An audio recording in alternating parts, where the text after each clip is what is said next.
Hi, இன்றைக்கி நம்ம சேனலில் மாப்பிள்ளை சம்பா அரிசி வச்சு ஒரு பிடி கொழுக்கட்டை செய்ய போகிறோம். இதுக்கு ஃபஸ்ட்டு பாசி பருப்பு கொஞ்சம் ட்ரை ரோஸ்ட் பண்ணி வறுத்து எடுத்துக்கிறலாம். பாத்திரத்தை சூடு பண்ணிவிட்டு ஒரு 2-3 டீஸ்பூன் அளவுக்கு பாசி பருப்பு எடுத்து வறுத்துக்கோங்க. மாப்பிள்ளை சம்பா அரிசி இப்போ நிறைய கடைகள்லாம் கேட்டால் கிடைக்கிது. நீங்கள் வாங்கி எப்பயும் போல் நம்ம இடியாப்ப மாவு மாதிரியே அரைச்சி எடுத்து வச்சுக்கிறணும். மாவை வறுத்துட்டு நம்ம இடியாப்பம், கொழுக்கட்டை, புட்டு எது செஞ்சாலும் நல்ல டேஸ்ட்டாக சாஃப்டாக இருக்கும் சாப்பிட்றதுக்கு. இப்போ 1 டீஸ்பூன் நெய் சேர்த்து 1 கப் அளவு பொடிசு ரொம்ப மெல்லிசாக பல்லு பல்லாக நறுக்கின தேங்காயை வறுத்து எடுத்துக்கிறணும். உங்களுக்கு தேங்காய் பல்லு பல்லாக வேண்டாம் அப்படின்னா துருவி கூட நீங்கள் நெய்யில் லைட்டாக வதக்கிட்டு சேர்த்துக்கோங்க. இதை நல்லா வறுத்து எடுத்ததுக்கப்புறம் நம்ம மாப்பிள்ளை சம்பா அரிசி மாவு அரைச்சி வச்சுருக்கேன். 1 டம்ளர் அளவுக்கு எடுத்திருக்கேன். அதையும் லைட்டாக வாசனை வர அளவுக்கு வறுத்துக்கலாம். நீங்கள் வறுத்துட்டு இடியாப்பம், புட்டுக்கு வறுக்க தேவையில்லை. ஆனால் கொழுக்கட்டை இதுக்கெல்லாம் லைட்டாக சூடு பண்ணிவிட்டு பண்ணிங்கன்னா நல்லா டேஸ்ட்டாக இருக்கும், சாஃப்டாக இருக்கும், சாப்பிட்றதுக்கும் நல்லாயிருக்கும். இப்போ இந்த மாவை ஆற வச்சுட்டு வெள்ளைப்பாகு காய்ச்சிடலாம். 1 டம்ளருக்கு 3/4 டம்ளர் அளவு வெல்லம் எடுத்திருக்கேன் நான். இந்த வெல்லத்தை கரைச்சி எடுத்துக்கிடுவோம். அதில் கொஞ்சம் தூசி இருக்கும். ஒரு 1/4 டம்ளர் தண்ணி ஊற்றி நல்லா கரைச்சி வடிகட்டி எடுத்து வச்சுக்கிடுவோம். நீங்கள் தூசிலாம் இல்லாமல் இருக்குது, சுத்தமான வெல்லம் யூஸ் பண்ணது அப்படின்னா நீங்கள் டேரெக்டாக கொதிக்கும் போதே ஸ்டவ்வை ஆஃப் பண்ணிட்டு மாவு போட்டு கிளறிக்கிறலாம். இப்போ நான் இதில் தூசி இருக்குது, அதனால் நல்லா கரைய வச்சு வடிகட்டிட்டு தான் எடுத்துக்கிற போகிறேன்.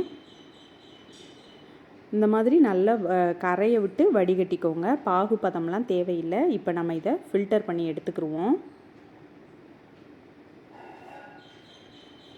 இப்போ வறுத்த 1 டம்ளர் மாவு, பாசிப்பருப்பு, நெய்யில் வறுத்த தேங்காய், ஏலக்காய் சுக்கு, வெள்ளைப்பாகு இது எல்லாமே ரெடியாக இருக்குது. இப்போ இதை மாவு பிசைஞ்சுக்கிடுவோம்.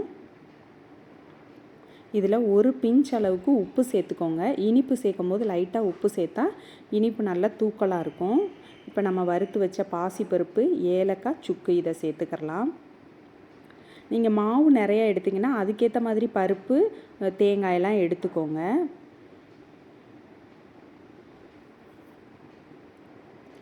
இப்போது இது எல்லாத்தையும் நல்லா மிக்ஸ் பண்ணிவிட்டு நம்ம வெல்லம் கரைச்சி வச்சுருக்கோம்ல, அதை கொஞ்சம் கொஞ்சமாக வெதுப்பாக இருக்குது, ரொம்பவும் ஆற விட்டு பிசையாதீங்க, கொஞ்சம் சூட்டில் பிசைஞ்சிக்கோங்க. இப்போ நல்ல வெதுப்பான சூட்டில் வச்சுட்டு தான் நான் பிசைகிறேன். கொஞ்சம் கொஞ்சமாக ஊற்றிட்டு தேவைக்கேற்ப ஊற்றி பிசைஞ்சிக்கோங்க. அந்த பிடிக்கிற பதம் வர்ற அளவுக்கு நீங்கள் பாகு சேர்த்துக்கோங்க. அந்த பாகு மிச்சம் இருந்தால் நீங்கள் கண்ணாடி பாட்டிலில் வச்சு ஃப்ரிட்ஜில் ஸ்டோர் பண்ணி வச்சுக்கோங்க. நம்ம காஃபி போடும் போதோ இல்லை வேறு பணியாரம் எது செய்யும் போது, ஏதாவது ஸ்வீட் ரெசிபி செய்யும் போது இதை யூஸ் பண்ணிக்கலாம். இப்போ நான் கொஞ்சம் கொஞ்சமாக தண்ணி ஊற்றி இதை சர்க்கரை பாகு ஊற்றி நல்லா பிசைஞ்சிக்கிறலாம். கையில் பிடிக்கிற அளவுக்கு வந்தோடனே நம்ம கையில் நல்லா அழுத்தி பிசைஞ்சிக்கிறணும். இதே மாதிரி நீங்கள் மாப்பிள்ளை சம்பா அரிசிக்கு பதிலாக பச்சரிசியும் மாவு அரைச்சிட்டு நம்ம இது மாதிரி செஞ்சுக்கலாம்.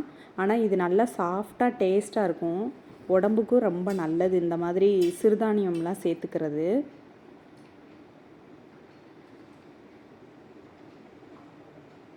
இப்போ பிடிக்கும் போது உங்களுக்கு தெரியும் மாவு எந்த அளவுக்கு இருக்குன்னு பார்த்துட்டு திரும்ப வெள்ளைப்பாகு ஊற்றி பிசைஞ்சுக்கோங்க. மொத்தமாக சேர்த்துறாதீங்க,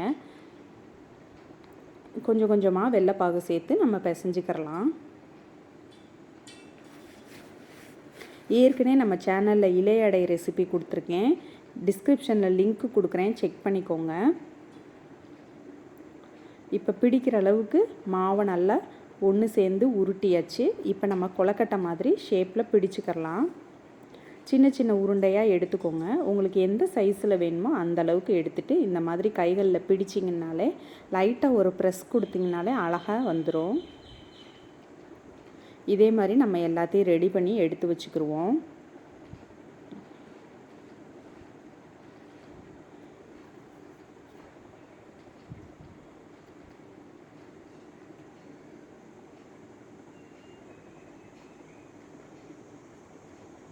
இந்த மாதிரி ஒன்றொன்றையும் நம்ம பிடிச்சி எடுத்து ரெடி பண்ணி வச்சுட்டு நம்ம ஸ்டீமிங்கில் வேக வச்சுக்கிறலாம். இப்போது இட்லி பாத்திரத்தில் தண்ணி ஊற்றி ஃபஸ்ட்டு தண்ணி நல்லா கொதித்து ஆவி வந்ததுக்கப்புறம் தான் நம்ம வேக வைக்கணும். இப்போ தண்ணி நல்லா சூடாயிருச்சு. இப்போ நம்ம பிடிச்சு வச்ச இந்த கொழுக்கட்டையை இதில் வச்சு வேக வச்சிடலாம். ஒரு 5லேருந்து 7 நிமிஷம் வேக வைங்க, போதுமானது. அது மாதிரி தண்ணியை மலமலன்னு கொதிக்க விடாதீங்க. கொதிச்சதுக்கப்புறம் சிம்மில் வச்சுருங்க. ஏன்னா தண்ணி வந்து இந்த ஓட்டை வழியே வெளியில் வந்துச்சுன்னா கொழுக்கட்டையில் பிசு பிசுன்னு ஆயிரும். அதனால் சிம்மில் வச்சிட்டிங்கன்னா நல்லா அந்த ஸ்டீமிங்லேயே வெந்துடும். இப்போ ஒரு 7 நிமிஷம் கழித்து நம்ம ஓப்பன் பண்ணி பார்க்கலாம்.